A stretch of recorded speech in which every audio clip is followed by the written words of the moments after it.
ഒരു പെയിൻറ്റിങ് കാണുകയാണ്. അതിലെ കളറൊന്നും ഉണങ്ങിയിട്ടുണ്ടായിരുന്നില്ല. അങ്ങനെ അയാൾ അതിൽ തൊട്ട് നോക്കി. അത് കഴിഞ്ഞ് അയാൾ വീട്ടിലെത്തിയിട്ട് കയ്യിലായ പെയിൻറ്റ് കഴുകി കളയാൻ നോക്കി. എന്നാൽ ആ പെയിൻറ്റ് പോകുന്നുണ്ടായിരുന്നില്ല. അതുകൊണ്ട് തന്നെ അയാൾ അത് മൈൻഡാക്കിയില്ല.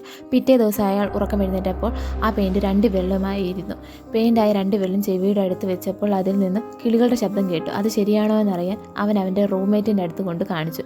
എന്നാൽ അവനൊന്നും തന്നെ കേൾക്കുന്നുണ്ടായിരുന്നില്ല. അതുകൊണ്ട് തന്നെ തനിക്ക് തോന്നിയതാണെന്ന് കരുതി അവനത് മൈൻഡാക്കിയില്ല. പിറ്റേന്ന് അവൻ അവൻ്റെ ഫ്ലാറ്റിന് വെളിയിലിറങ്ങുകയാണ്.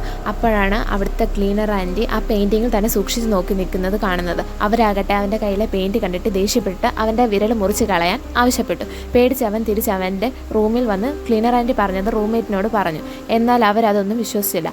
അടുത്ത ദിവസം അവൻ എഴുന്നേറ്റപ്പോൾ അവൻ്റെ കയ്യിൽ മൊത്തം കളർ സ്പ്രെഡായി കഴിഞ്ഞിരുന്നു. അതുമാത്രമല്ല, പക്ഷികളുടെ ശബ്ദം പിന്നെയും കേട്ടു.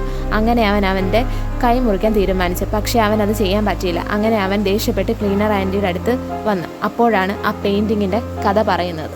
10 വർഷം മുമ്പാണ് ക്ലീനർ ആൻറ്റി അവരുടെ സിസ്റ്റർ ഈ പെയിൻറ്റിങ് കാണാനിടയായത്. ക്ലീനർ ആൻറ്റി അതിലെ കുറച്ച് പെയിൻറ്റ് എടുത്ത് സിസ്റ്ററിൻ്റെ മുഖത്ത് തേച്ച്. ഈ പെയിൻറ്റിങ്ങിൻ്റെ കാര്യം മനസ്സിലായപ്പോൾ ക്ലീനർ ആൻറ്റി അവരുടെ വിരൽ മുറിച്ചു കളഞ്ഞു. എന്നാൽ അവരുടെ സിസ്റ്ററിൻ്റെ മുഖത്തായിരുന്നു പെയിൻ്റ് ആയത്. അതുകൊണ്ട് തന്നെ ഒന്നും ചെയ്യാൻ പറ്റിയിട്ടുണ്ടായിരുന്നില്ല. അങ്ങനെ അവൾ ഒരു ദിവസം കാണാതെ. പിന്നെ താൻ ഈ പെയിൻറ്റിങ് കണ്ടപ്പോൾ അതിൽ അവരുടെ സിസ്റ്ററുടേത് പോലെയുള്ള രൂപം കണ്ടു. ഇത് കേട്ട അവൻ ഇതൊന്നും വിശ്വസിക്കാതെ ക്ലീനർ ആൻറ്റിയെ പിടിച്ച് തള്ളിയിട്ട് ഇറങ്ങി ഓടി. അവൻ ഓടും തോറും കിളികളുടെ ശബ്ദം കൂടി വന്നുകൊണ്ടിരുന്നു. അതുമാത്രമല്ല, അവന് ചുറ്റുമുള്ളതെല്ലാം ആ പെയിൻറ്റിങ്ങിലുള്ളതുപോലെ ആവുകയായിരുന്നു. മാത്രവുമല്ല, അവൻ ക്ലീനർ ആൻറ്റി പറഞ്ഞ അവരുടെ സഹോദരിയെ അവിടെ കാണുകയും ചെയ്തു.